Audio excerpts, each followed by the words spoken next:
I think it's happening. So let's start our wonderful weekend with a quick prayer. Master Jesus, my spiritual friends, here we are again together, another wonderful Saturday, preparing ourselves to absorb a bit more of Kardec's teachings to this wonderful book called The Medium's Book. Master, be with us through this exercise, giving us the right intuition to absorb the best we can. Be with us today and always. So be it. Amen. So let me just prepare here now Morning, to share. everyone. Good morning. So let me just now here minimize for some reason. Okay, you come over here. Let me prepare to share my screen with you all.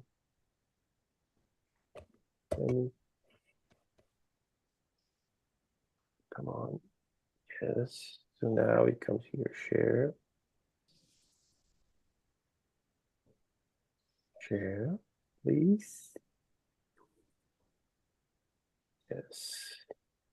So last weekend we have finished in the article 26, where we are speaking about regulations of the Parisian Society for Spiritist Studies, right? As brought by Munir, some of the words used in the translation may not make sense comparing with the French version, all right? But it does not discredit the whole exercise. So let me start now with Article 27 for today. Since the society desires to maintain within itself the unity of the principles and the spirit of mutual benevolence, it may expel any member who becomes a source of trouble or who express open hostility against it through writings that compromise the doctrine, who holds subversive opinions, or through any procedure of which the society cannot approve. So let me go to part here, okay?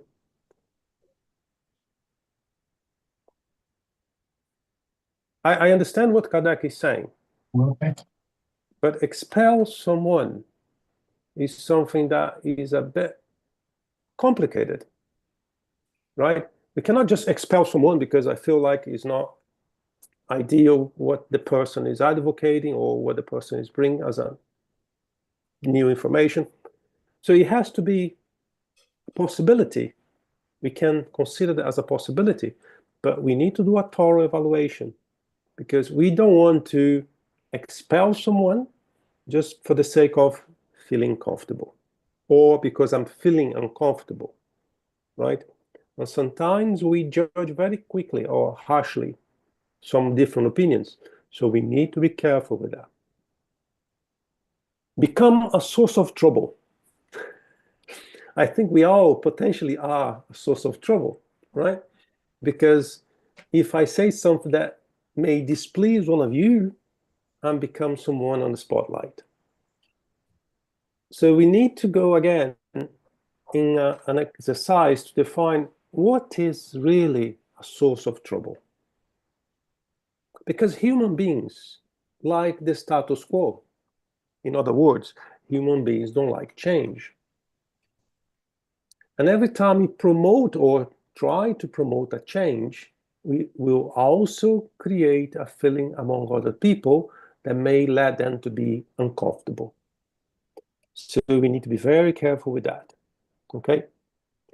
When he's speaking about hostility, then is a different thing.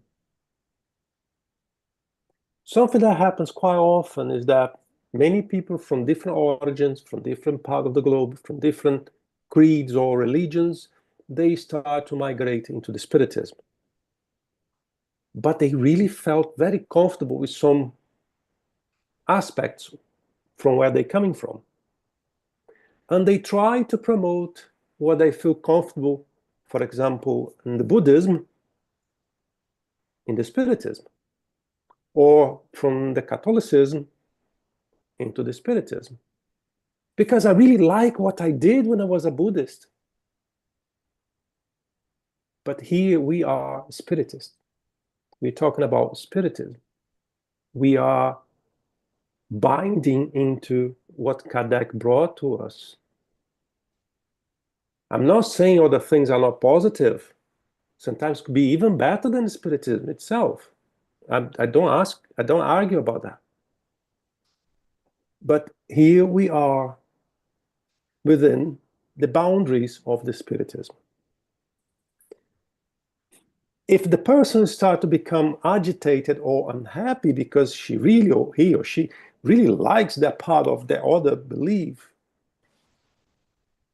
perhaps Spiritism is not for her or him yet. And this is something that the person may need to evaluate. From time to time, we have different people trying to bring different aspects of other philosophies or other religions or other beliefs into the Spiritism because they think it will be beautiful if we merge that kind of thing. But that's not what we are here for. You can be Spiritist and you can be something else. Spiritism is a philosophy that you can integrate to anything in life.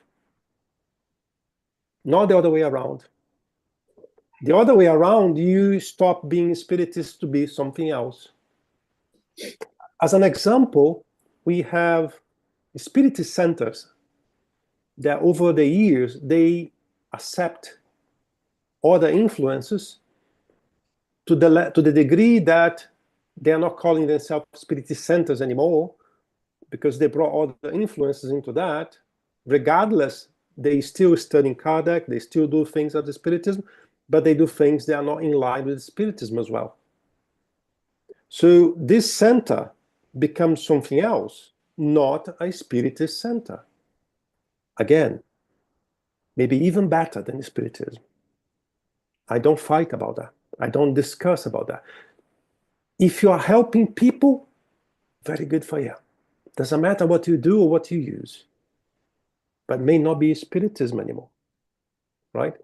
And we need to make a thorough evaluation about what we like, what we are, or what we want, and define to ourselves, is this the path I want to follow, or I want to find another venue, or I want to find another path to orientate myself. That's also very positive. Because to make it clear, Spiritism is not the best philosophy, it's not the best, whatever you decide to call it. No, Spiritism is one amongst many others. And the best philosophy, religion, creed is the one that makes better people. Doesn't matter what you believe, what you like. So I'm saying that because I don't want anybody to think like, well, he's really protecting Spiritism. No, I'm not. No, I'm not. And to those that never heard me saying, one day I hope we don't have Spiritism anymore. Because we don't have a need for the Spiritism anymore.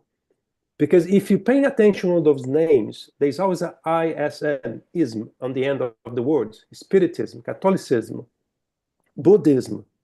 One day I believe we don't have isms anymore. Because then humankind understood that love is the solution. Love is the right way to go. Saying that, we don't need branches anymore. We don't need different names anymore.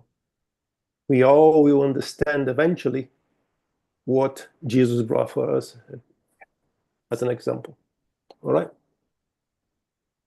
So, when he says here, true writings that compromise the doctrine, this is something that we need to keep an eye on. Because, as I said, it's not because it's something very good in a different philosophy that we need to modify what Spiritism is because something is very nice elsewhere. So we need to keep a balance. We need to be prepared. Well, we need to be open to understand what is happening around the world, outside our fences, if you like. But it doesn't mean that we need to demolish what have been done so far. Who hold subversive opinions or through any procedure of which society cannot approve. There is something I used to say in our studies that sometimes a very good idea comes like shining. Oh, that's the solution. That's the best thing ever. And people jump too quickly into that possibility without having a thorough evaluation about the consequences. We need to have the minimum evaluation to ensure that the consequences of whatever is proposed will not create more harm than anything else. But this is an exercise we also need to do. Hi, Osoli. What did you say? I think it was 1 minute ago. Then I think at when we have this learners here inside us, we have. So I pick up the hand. What we have already really understand and put in practice on love, charity, take care of each other. Many wonderful things. So followed by these feelings and hand is I think we are already in another point in our life here in the earth. And so, though I think we don't need more. Not because it's not important. You're very important. All the religion they pray, they thank it to peace, and do it and practice this, and the spiritism. But when we are already, because many people say, spiritism is all religions come to spiritism finally. But finally, I agree with you. We don't need them more because we already use all what we learn. And it's very, very naturally. But we need now, I need too much. Only this, what did you say? No, some minutes ago. I don't know if I am wrong. You can please, Guilherme, yeah, There is correct no me. right or wrong. There is no right or wrong. Thank you, Osoli. Good comments. There shall be no execution, however, except after an unheeded warning and after hearing the guilty member out if he wishes to offer an explanation. The decision shall be made in top secret by a majority of 3/4 of the members present. I hear what he's saying, but who makes this call? I have to remind us that we are responsible for everything we do and everything we don't do. Let's assume here, I don't want to pick a name here. I don't want Valérie to be on this meeting in this study anymore. Yes, I don't want Valérie anymore. For some reason, I don't want Valérie anymore. And I'm able to convince others in this study that she does not belong here anymore. What kind of responsibility I'm taking into my shoulders? It's not just a decision to make, I don't want or I want. The consequences of what I decide to do is in my plate. The consequences of me trying to get more people in the same understanding as me is also my responsibility. And let's say that for any reason, after this event where she was expelled from here, she decided not to be part of this movement anymore at all, and she does something that is not recommended. Who is responsible for that? Oh, she's responsible, she did. But who gave the little push in that direction? Do you think that the person who gave that little push is not responsible? Yes, the person is also responsible. Now let me paint another side of the coin. Valerie is really disrupting everything we do here. And if she remains with us, today we have 30 people here. In a month's time, we have 20. In 3 months' time, we have 2 people here. It's also our responsibility to allow her to keep doing things like that. So someone may ask, which is the solution? And my answer would be very hard to say. Very hard to say. So we need to find a balance. If it comes to a point where someone is really disrupting what we do, we need to start to talk to this person. Because an spiritist center is a place to those that are sick, ill, in need of help. And if for any reason I decide to say to that person, no, move away. So it is breaking already the main attribute of a spiritist center, that is help those that are in need. But a person can also be used as an instrument to create harm to the institution, even by evil spirits. So there's a lot of things we need to take on board, evaluate, before we make a call. And even the call we may decide to do may not be the right one. So it's not easy. There shall be no expulsion forever, except after I wrote that already, right? So Article 28. Every member who withdraws voluntarily during the course of the year cannot request a proportional refund of his/her fee. However, such a refund shall be made if the member is expelled by the society. I understand why the topic is here, because behind any administration there are also the financial aspects, because you have to pay the bill sometimes. But me personally, I have really a hard time to see Spiritism connect to anything financially. I don't like, I feel very uncomfortable. So, but that is an explanation from Kardec saying that this is something that's possible. This regulation shall be modified as necessary. Proposals for the modification shall be made only through the President, to whom they shall be transmitted after have been accepted by the Commission.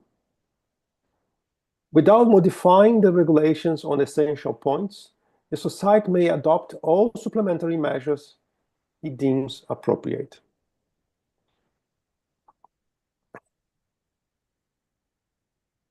The weight, oh, sorry, there's a hand here. Hi, Patricia. No, it's just a comment when you said about the financial aspect. And I was thinking, it feels to me like we are reading clauses of a legal contract. That's how I feel sometimes when we are reading this part. But I understand that it's very important. And it was especially at that point where they were trying to establish a new, whatever they call philosophy. It wouldn't look like a philosophy by this point, but it feels more like a religion at this point by reading the clause, but I understand they're very important. Yeah. Over the years, Patricia, I've been in different positions, and sometimes we have to do things that are unpleasant. For example, when we have admin meetings where we discuss the costs, how to pay things, what we will do or what we won't do. And in some countries, to have a spirit center legal, you need to go through a process that is like a company. It's like an enterprise. And you have obligations in light of the law that you cannot ignore. Because if you do ignore, the government can come and close your facility.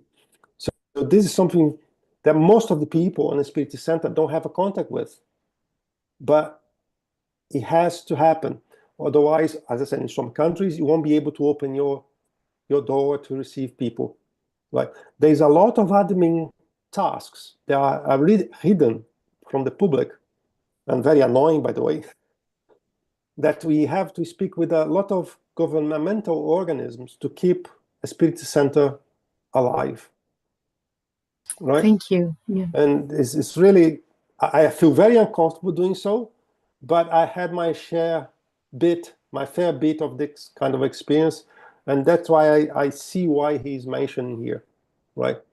On a spirit center, sometimes we think everybody's okay, everybody's friendly, but from time to time, we had some different experiences of people that really want to create noise because they become disappointed for some reason, right?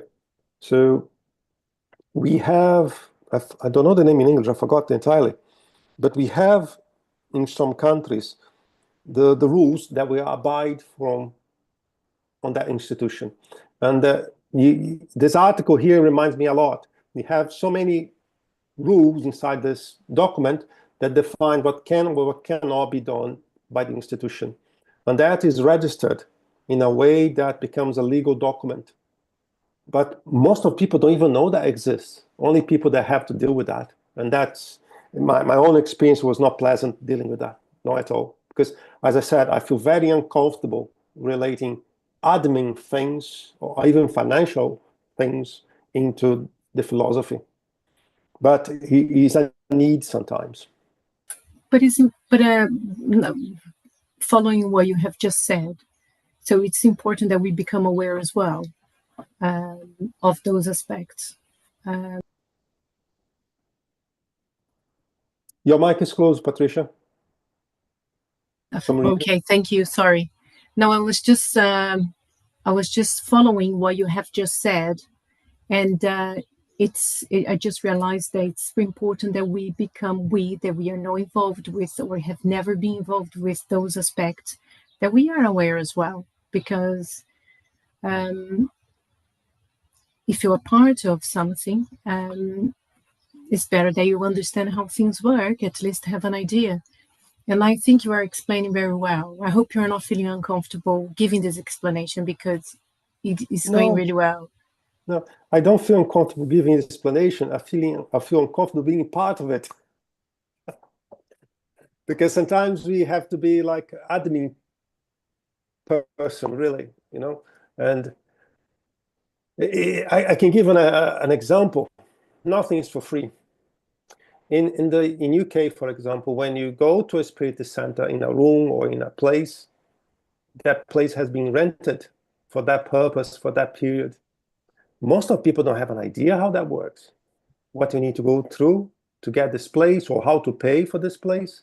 We all know how expensive UK is. That this kind of thing that does happen on the backstage, and most of us, we don't participate, or we don't really know.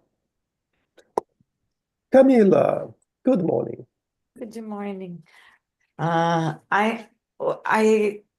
think that is boring, but maybe I think it's interesting and important as well, because I don't know, I see two aspects, right? One are the regulations to help us navigate when people cause troubles. If you want, someone can go there and want to do something that has no relation, start to speak about politicians or whatever, right? Bring things that has no relation with the purpose. The second, that I think it's more important in Brazil. But the second one is the legal aspect, right? I don't know if I'm wrong, but I understand that, for example, in this country, if we open a center and we say that you will give a ruling, someone can go there and sue you because you need to put another name because it's like can say that you are lying. I don't know. I don't know a lot about the subject here in UK, right? Because when I've been told that to do a healing, I had to go to a training, be certified, be this. I said, okay, I won't do it. Too complicated, so I don't want to do it. I'll do it from distance. Then I'm not doing anything, right? Technically, people would not say, cannot complain, because within my thoughts, I can do whatever I want. So, but we need to understand and respect the differences of the physical place we are, of the environment, of the physical place, of the country. We need to understand. We need to understand, right? Because it's not because I can do something in Japan that I can do it here, and vice versa, all right? So I think behind that is our obligation to understand how things are done where we are, what we can do, what we cannot do, if there are ways to do that without create any harm to the society and to ourselves and to the institution. So there is always a possibility to find a way to do things. There's always a way to adapt. What we cannot do is think that, oh, I do it like that in Brazil, I'll do that like that here. I don't think even respectful, to be honest. You know, because I'm living overseas for many years. A good part, I would say that most of my life was abroad anyway. So every country that I went, first thing I tried to do is to learn how they like to do things. The food, the language, how the habits of that place, you know. And I was pleased doing so, because then I was able to understand better every location I was. So, and I've been living in different places in my life. But a lot of people, they decide not to. I'm moving to Dubai. I will find an English community and I will live only within that little British community. I don't want to know if Nestor is a Norwegian, if he's a Dutch. I don't want to know. I just want to live in that little club. So you're not living abroad. Really, you're not enjoying the possibilities you may have living abroad, learning different cultures, getting different perspective, right? So before you decide to do something, here, there, anywhere, try first to listen to the people, the local people, right? And in UK, for example, the majority of spiritists I met so far are Brazilians. Not many true British, you know.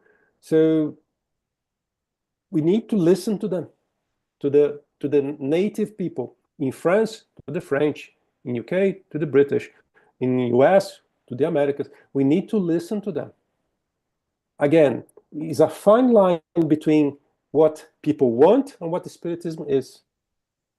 But the philosophy is very open to embrace everyone, to welcome everyone. As I said, I'm not bringing something from the Buddhism and put inside the Spiritism and believe it's all right. No, it's not all right. But some of the principles from the Buddhism is the same as the Spiritism. Exactly the same. Likewise, I'm using Buddhism, but I can use any other philosophy, or any other religion, if you like. You know, so it's a very thin line that we need to navigate when we are not in our home country and we try to do something for the good of the Spiritism, for the good of community, and for our own good. All right? Came on one thing in my mind. Since you are here for a long time and you're more involved in these behind doors, right? I hear one thing that we have a lot is the educational part, right?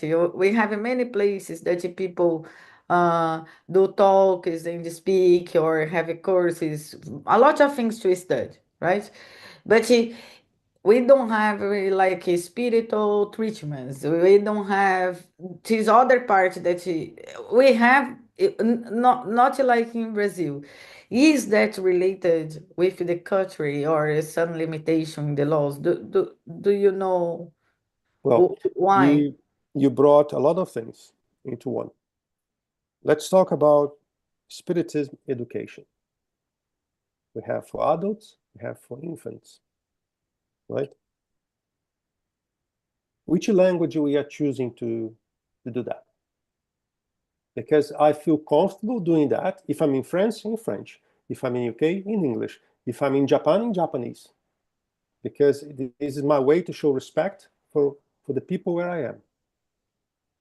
If I decide to do that, this is my personal opinion, all right? This is my own opinion. If I decide to do something here in UK only speaking in Portuguese, I won't have British join what I do. For example, speaking about what we call evangelization and people call education, Spiritist education for youth. If you want to do something for the future generations, we should do that in English. If in France, in French, in Japan, Japanese. Because we have to remember, let's assume we have a group of migrants that came from Brazil to UK. The very first generation is still speaking a lot of Portuguese. But the second generation may not. If they truly integrated to the country, they may lose that. So whatever you're doing today is very limited, thinking in 100 years' time, 200 years' time. If you do that in the local language, even if it appears to be very difficult, things may last longer.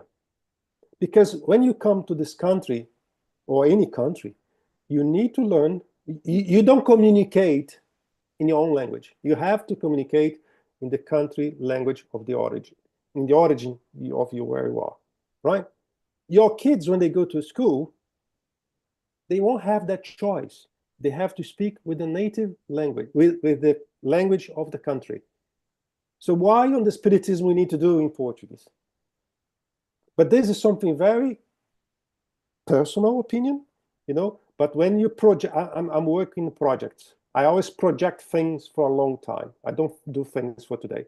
But when you project things for 200 years, 300 years, if you're doing something that will last longer, you need to do with in the language where you are, regardless if you feel uncomfortable in the beginning.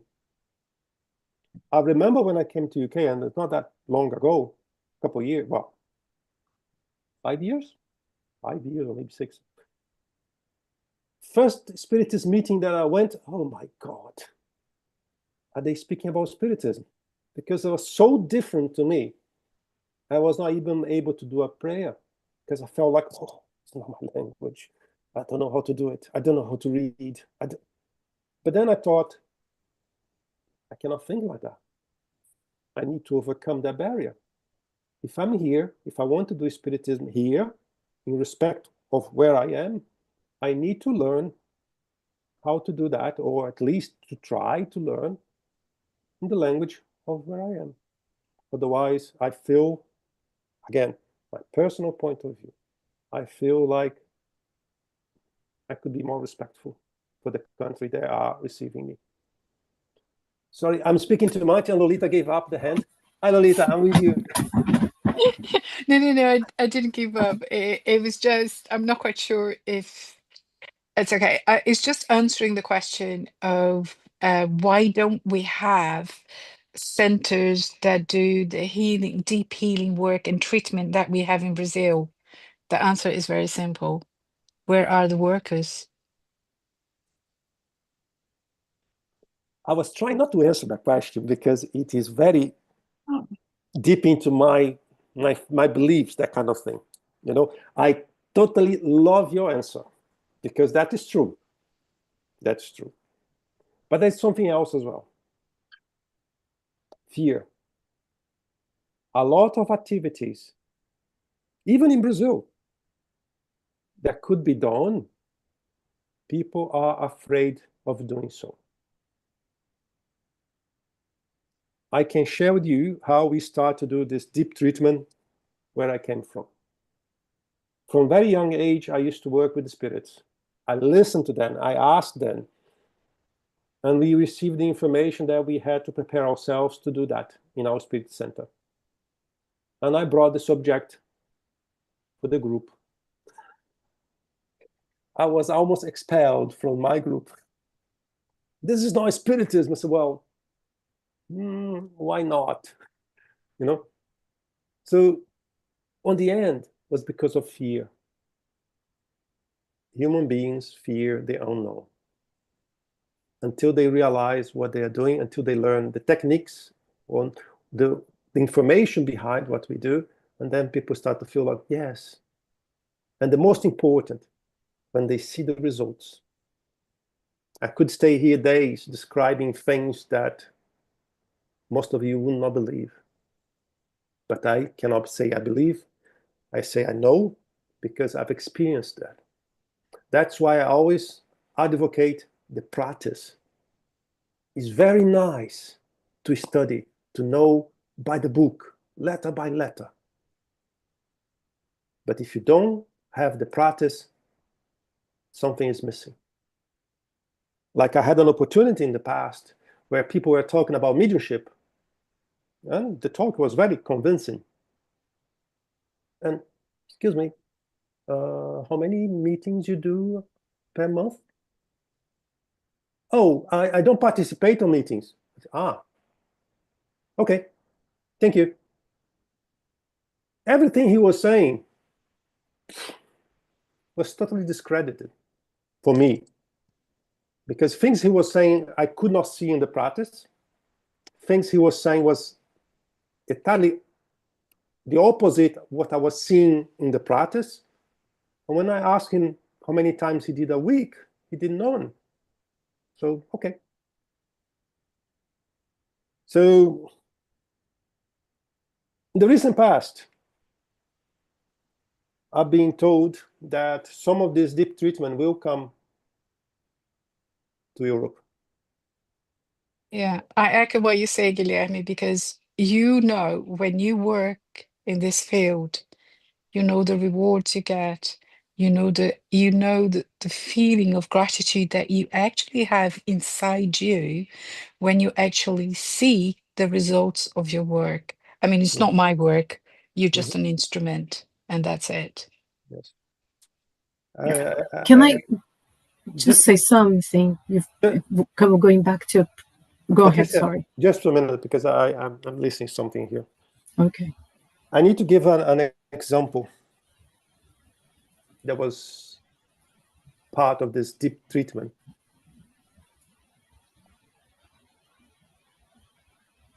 A family came to the Spirit Center with a child that was no more than 1 year old. The child was having convulsions several times a day. The family had sufficient funds to go search a doctor anywhere in the world, the best hospitals. And the family did. No doctor was able to explain what was happening. As it was a very infant baby, there was a baby, really. And that touched me very deeply, because my son also had convulsions when he was young. We felt very lost, because when you see a little baby coming to us asking for our help, what should we do? Should turn our back around and tell them find help elsewhere, or should we use the tools that we have been given by Kardec and the spiritual world to help this baby? We are not doctors. We are spiritists. We are mediums. But as it was a very small baby, first reaction was, I need the help from them. I need to know what's going on. I need to know what to do. Because to people that do not know, even giving a healing instead of help may create more harm if you don't know what you're doing. We went to the benefactor, and the benefactor told us what to do. The benefactor, the spirit that we work for decades, and that we have a long history of results. So we had no reason not to believe that this time he was wrong. We did what we've been told to do. One of the things we had to do was this deep treatment, as we are calling here. Deep healing treatment. It's always spiritual, no medicine involved, and it's not anything like that. It's just spiritual support. We gave all the advice, like the use of fluidified water, how to use, how to do things. And fluidified water is not just to drink. A lot of people may think it is, but it's not. In a very short period after we started, the convulsions start to reduce. And in a couple of weeks, they're gone. And the family, as I said, because they have access to this very latest support from medicines, from the hospitals, they also be encouraged to keep doing what you're doing. Keep your doctor, go to your doctor, don't miss an appointment, do everything. After a period of time, the doctor said, well, what have you done? Because the problem's gone. We don't know why, we don't know how. So the human science did not know what was happening to explain what was happening. And that kid, I know the family very well, because they were spiritists from a different place, and they become part of our family, really. This kid is now 14 or 15 now. Never had a problem again. Can anyone explain what happened? This is just one example. I have lots of them. So that shows the result of what they do. We are just go-between. We are just people facilitating things to happen. All right? And I'm losing... Oh, still have time. Oh, hi, Camila. I don't know if Patricia would like to say something. Oh, yeah, sorry, I forgot about Patricia. Sorry, Patricia. No, it's fine. You know what? I don't even know if it's appropriate anymore, because it's from a previous conversation there before this one, and I think this one is so much more important, so I don't want to take the time. No, go on. There's always time for that. Go on. No, I was just going to say that I think when Camila was, you explained about being in English, the meetings and everything, I could relate a little bit with myself, because I wanted to participate in groups that were talking Portuguese, and I would have the community, a Brazilian community, and that is great, and we're going to study, and we're going to do things, like we do in Brazil. And then with time, I understood that the community is still there, but it's important to speak in English, because sometimes you're going to have someone there who's going to join us. It might be that they never join us, but it could be that some people join us, and it's going to be great. So we're not excluding people. But I felt that at the beginning, I just wanted to share. And yeah, that's all. Let me just take from there, Patricia, and let me ask you guys one thing. We are all in the UK, or a good part of us, we are in the UK, and we are doing our spiritist gathering, meeting, or whatever in Portuguese. How are we helping the native spirits that don't understand Portuguese? Can you tell me? Well, I have been told that I don't study very much, so that's why I'm here, to learn. Not to create noise, even though I make some questions. But what I was going to say is that in terms of that, is apparently spirits, they can understand different languages because it's going to be translated, or is the thought, I don't know, they can get things differently, isn't it? But maybe than all of them, or just more spiritualized, I don't know. A spirit who has been English, French, German, Japanese before, yes, he will have a better chance to understand what is spoken in a different language, because he was previously in those areas of the globe. But the practice, now I'm coming to the practice. The practice show us that so many of them, to be helped, they need to be helped in their own language. Would be very human to believe that we have translators everywhere on the spiritual world to translate to any language. But I don't think it works like that. Because I base what I'm saying on the practice. Oh, but the language of the spiritual world is the thought. Spirits can communicate only by the thought. Really? What about this spirit that has to come to be spoken in English so he can understand? We had many, in our meetings that we do, some of the people here participate in our meetings, we have those examples. When we think he's going to speak in English, we start to speak in English, and he come back, I only know how to speak in French. I only know how to speak in Portuguese. Or they jump into German straight away. So again, the practice shows us something different. Correct? Camila, your turn. Now you have so many questions. Oh my God. Before you say that, I would say two things. One, has any legal reason aspect that you would be a problem and do, like if you use a real spiritual reeling, if you use another name, whatever, do these spiritual treatments here, and has any problem to do, like for example, if you want to open our home to have this treatment, would that be a problem or not? We cannot, right? Just one thing. You said you have many questions. Do one at a time, please. No, I will do the three. Okay.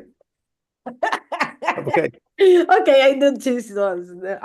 Because then the last thing that you say about the practice and the language that Patricia bring, right? And that is another thing in my mind. I also thought something related, like Patricia said, and what you're saying always also makes sense. So, and it has some parts that says that we need to be a machine good for the spirit, right? For having the communication, the spirit need to be able to use the machine in appropriate way, right? If I don't know about physical things, I cannot write a book about physical things, right? I don't know the words, I don't know. So I would like your help to understand more. But I thought that they try to think in something. And then we try to use the word that is more appropriate to that thought, like in the communication, like can you one idea, and we try to express, because that sometimes the things make not so much sense. I don't know, so many questions. Sorry. No, can you just help me out? Which is the question? The last the first one, if it has any legal aspect for we be unable to do spiritual readings and spiritual treatments Okay. in UK. The Okay. second No, hold on. one, Let me answer the first question. I okay. don't know. I don't Okay. know. I would recommend to seek this support for someone that is in the country longer than me, at least, that have been through this experience and the problems that may arise from that experience. So my answer is I don't know. Now the second one. The second one, if we want to like open our house to be a center, right? Because we know that we can do mediumships in home because that is how all started, right? Has any reservation to use our house, our home, where we live, to do spiritual treatments or things like that? I think that the second question is tied to the first one. And I think that if No, you do something only for your in- family is one thing. If you're doing something open to the public is another thing. But both questions have legal ties. So I would recommend anyone that decide to do to properly investigate those legal ties before being caught in shorthand. Okay? But So if legally is allowed, I don't think legally maybe is allowed, but spiritual has no problem at all, right? We use our house to it's travel. strictly spirit speaking, no, because you can do anything on the public square, on your home, on the prison. You can do spiritual things anywhere. But again, I strongly encourage anyone that decide to do things to find first the legal obligations and consequences of doing so. Okay. Can I just say something? Yes? I have always heard that if it is related to mediumistic, if you have mediums and things like that, that should be appropriate to do in a spirit center. No, you disagree? I disagree. Why? I disagree. Why? Because you cannot restrain mediumship phenomena to four walls. And I ask you, what is the difference between doing our home and doing the spirit center? I don't know, but what I have heard over the years is in relation to the protection. No. No? I don't agree with that. And shortly, you'll be able to read what I think about it. Okay. But no, those rules that were being created from human beings over the years, some of them based on lack of understanding and fear. Because the spirits that go to the spirit center also come to your home. So in that line, we could not do gospel at home at all. And we do gospel at home. Do you think when you do gospel at home, are only you and your family present? Don't you believe that the spiritual benefactors also bring suffering spirits to listen to what you're doing in your gospel at home? Don't you think that when you have this array of thought in your day-to-day life, you are also inviting spirits in the same symphony to your home? And I can go on for like hours here. So no, I do not agree with that. And not only that, look what Kardec did, how Spiritism started. If you want to go to see, for example, a place that has thousands of spirit centers, that is Brazil, most of them started inside the home, in the garage. They only became independent places when the home was too little to have everyone on board. They need more space, and then they migrate to a place of their own where they could accommodate, instead of 5 people, 50 people.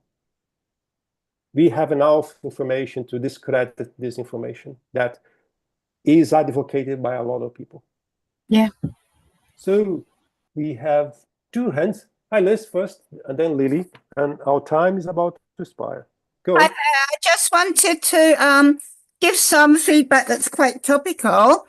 At the last practice session on Saturday, the mediumship practice, I've been, having a lot of training around the world on energies and, reading energies and everything, but I got the biggest ever energy hug, when it was my turn in the practice.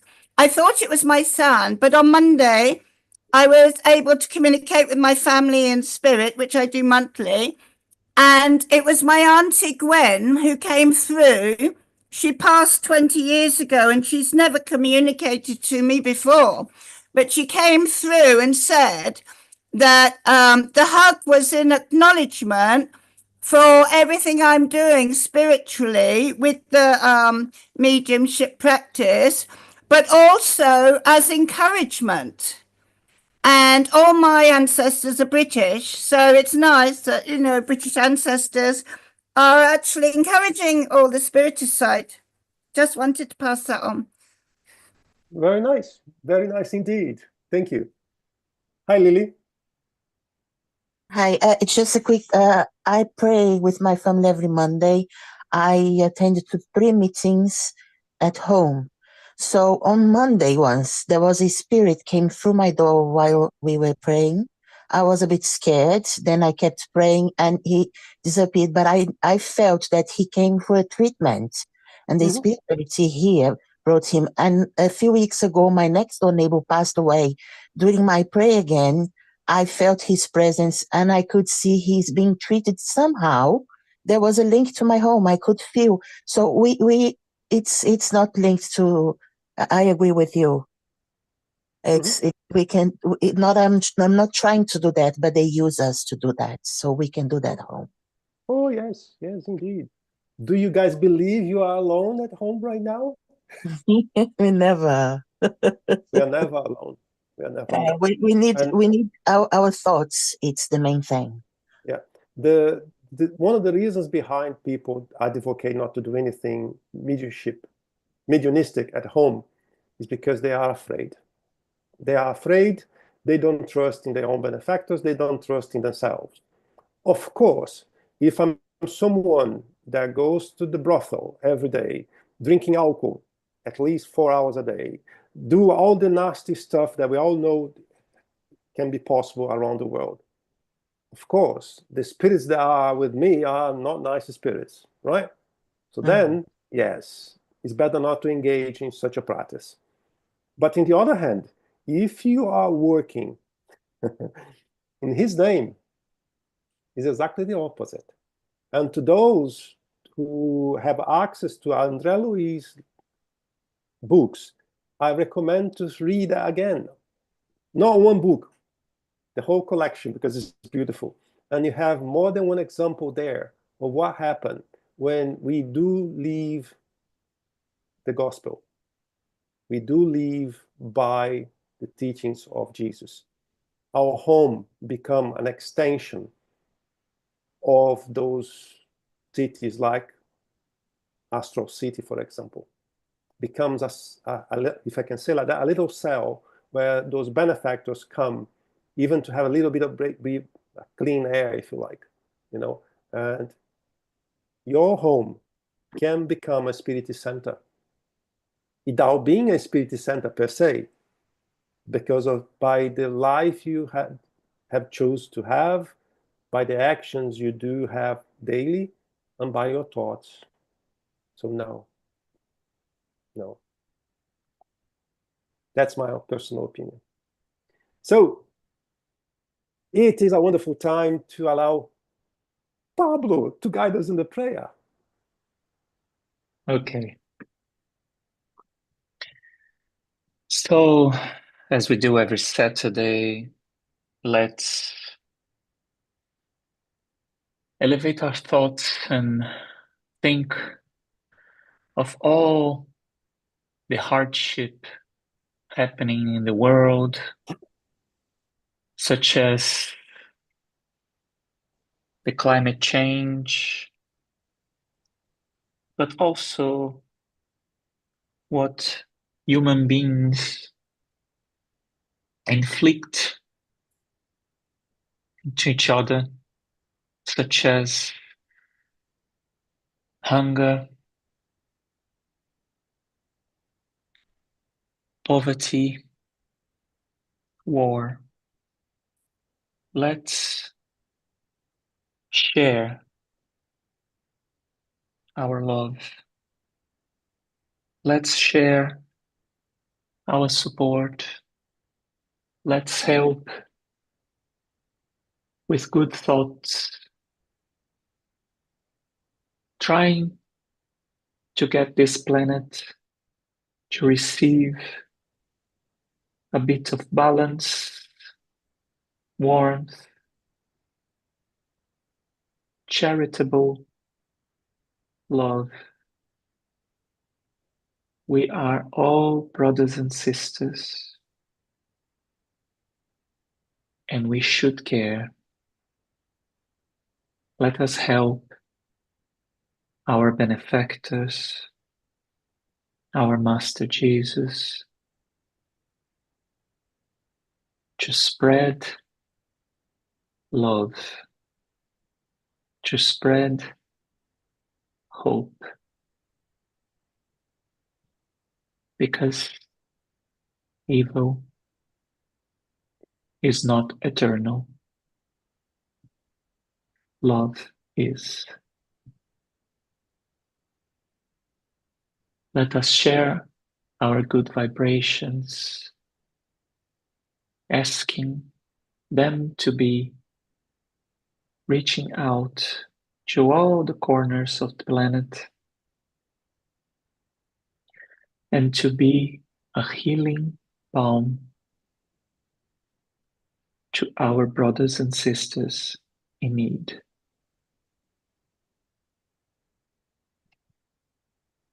Thank you, and so be it. Thank you. Thank you. Just something before we say goodbye.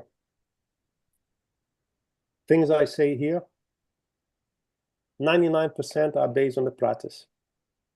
So don't be afraid about doing things in your home. Have a Thank you lovely very weekend, much. guys. Thank Bye. you. Bye. Bye. Thank you.